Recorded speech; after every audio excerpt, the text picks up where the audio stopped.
Assalamualaikum warahmatullahi wabarakatuh. Kembali Mbah Mun Ajat Karimullah, sebuah channel yang membahas tentang tasawuf dalam perspektif ilmiah wa amaliyah. Bahasan kali ini masih melanjutkan seputar fitnah besar di akhir zaman, yaitu fitnah Dajjal. Kali ini fokus kepada sebuah hadis yang kurang lebih menyatakan barang siapa membaca 10 ayat pertama dari surat Al-Kahfi, maka ia akan terlindungi dari fitnah Dajjal. Hadis riwayat Ibnu Hibban. Tentu hadis itu dimaknai dalam berbagai perspektif, seperti yang kita pahami yang berkembang di masyarakat. Ada yang memang benar-benar dihafalkan, ada yang menjadikan sebuah ritual bacaan setiap malam Jumat, dan lain sebagainya. Kita akan mencoba membahas dalam perspektif tasawuf. Namun sebelum kita bahas lebih lanjut, alangkah lebih baiknya kita mencoba melihat tafsir secara umumnya. Karena bahwa surat Al-Kahfi ayat 1 dan 2 itu dapat ditafsirkan tentang pentingnya Al-Quran sebagai petunjuk yang memberikan kabar gembira kepada orang yang beriman. Kemudian ayat 3 dan 4 peringatan kepada orang-orang yang menyekutukan Tuhan. Ayat 5 dan 6 menunjukkan sifat Nabi Muhammad yang penuh kasih dan prihatin terhadap umatnya. Kemudian ayat 7 dan 8, kehidupan dunia adalah ujian dan keindahannya fana. Dan ayat 9 dan 10 adalah tentang kisah Ashabul Kahfi sebagai contoh keberanian dan keimanan dalam menghadapi ujian. Saya kira kalau kita runut satu persatu, ini kita kombinasikan dengan hadis-hadis yang kita bawakan kemarin, sepertinya seiring dan sejalan ini ya, bahwa di hadis kemarin disampaikan hanya orang yang beriman yang paham akan kehadiran Dajjal. Kemudian Dajjal digambarkan sebagai makhluk bermata satu, artinya ruhaniyahnya tertutup, hanya mata lahiriahnya saja yang melihat. Kemudian Dajjal juga menawarkan sesuatu yang kebalik, yang ditawarkan surga tetapi sungguhnya neraka, demikian juga sebaliknya. Sehingga hampir presisi penjelasan atas ayat 1 sampai 8 Al-Kahfi dengan beberapa hadis yang telah disampaikan kemarin.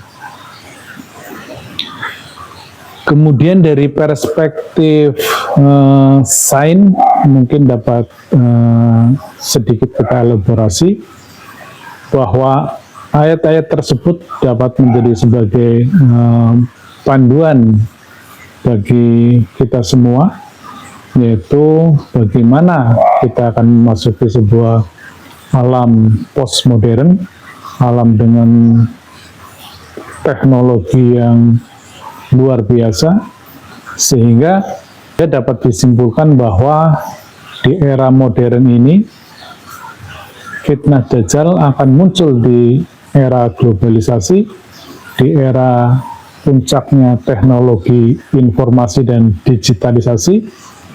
Maka fitnah Dajjal dalam bentuk nyata bisa berupa manipulasi teknologi, propaganda, atau penyalahgunaan ilmu, dan pada titik tertentu akan hadir di tengah-tengah kita Sang Imam Mahdi.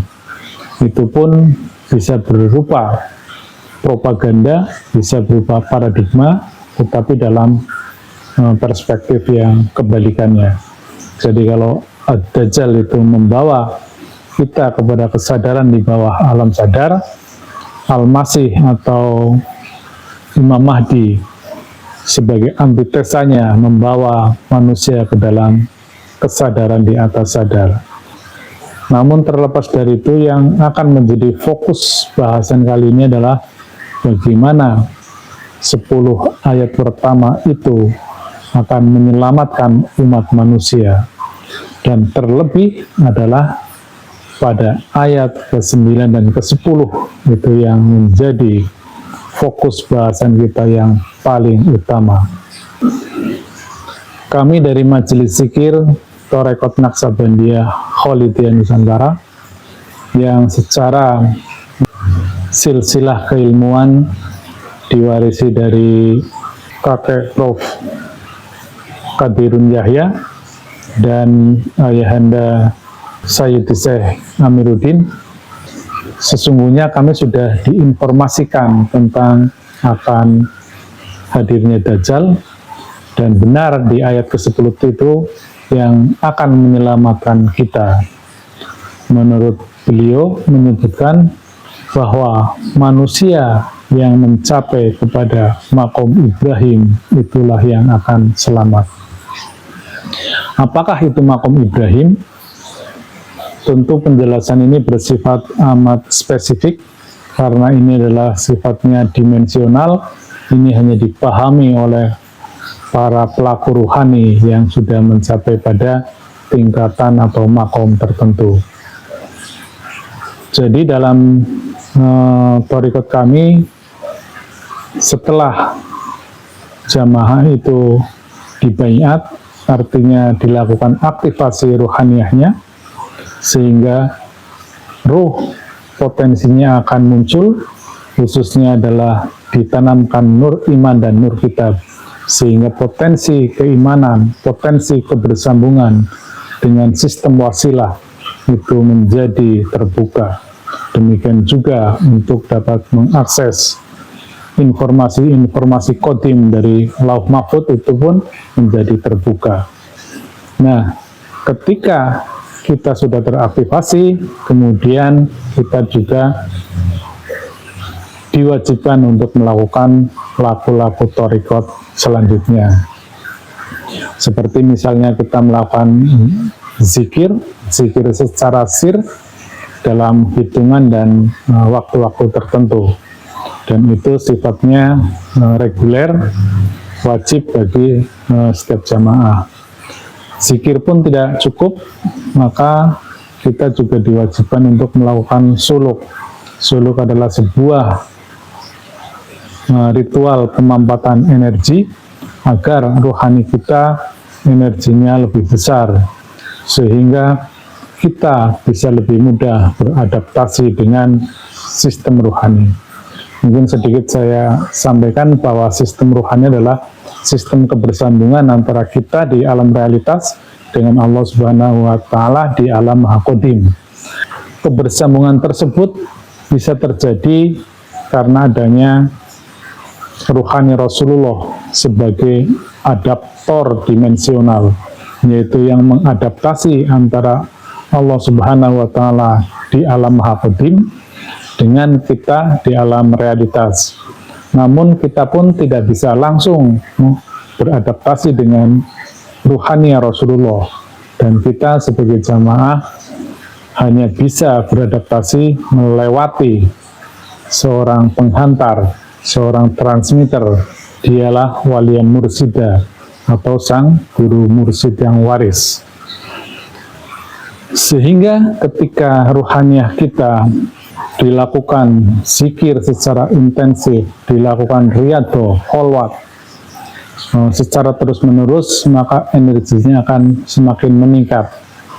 Dan ini ketika pada titik tertentu, maka kita bisa beradaptasi dengan sang guru mursyid. Nah, ketika kita sudah tersambung kepada sistem ruhani tersebut, maka kita juga diwajibkan untuk terus melakukan riyadhah, lebih intensif lagi sampai terjadi kebersambungan kita dengan Allah Subhanahu wa Ta'ala. Tentu harus pula dimaknai kebersambungan itu artinya kita tidak bertemu langsung dengan Allah, karena itu tidaklah mungkin. Allah adalah laisa kamitslihi syai'un. Allah adalah berdiri sendiri. Jadi logika sederhananya seperti ini. Sehebat apapun kita, ketika kita masuk ke alam musyahadah, kemudian kita masuk, diri kita menjadi fana, maka disitulah Allah hadir. Tetapi hadirnya Allah, kita sudah fana, jadi kita, tidak bisa diceritakan lah seperti itu. Ketika kita ada dalam kesadaran, maka Allah berada dalam dimensi yang maha qadim, sehingga tidak bisa kita jangkau. Demikian juga sebaliknya, ketika kita fana, maka Allah hadir di situ. Tetapi prinsipnya makom Ibrahim adalah makom awal kita masuk ke dalam alam musyahadah. Jadi ini penjelasan ini diperoleh dari kakek Prof, yaitu Profesor Qadir Yahya. Singkat cerita, bahwa yang bisa terselamatkan dari fitnah Dajjal di akhir zaman adalah orang-orang yang telah sampai ruhaniyahnya pada makom Ibrahim. Demikian yang dapat kami sampaikan. Ilahiyan tamaksudi wa ridho kamatlubi. Wassalamualaikum warahmatullahi wabarakatuh.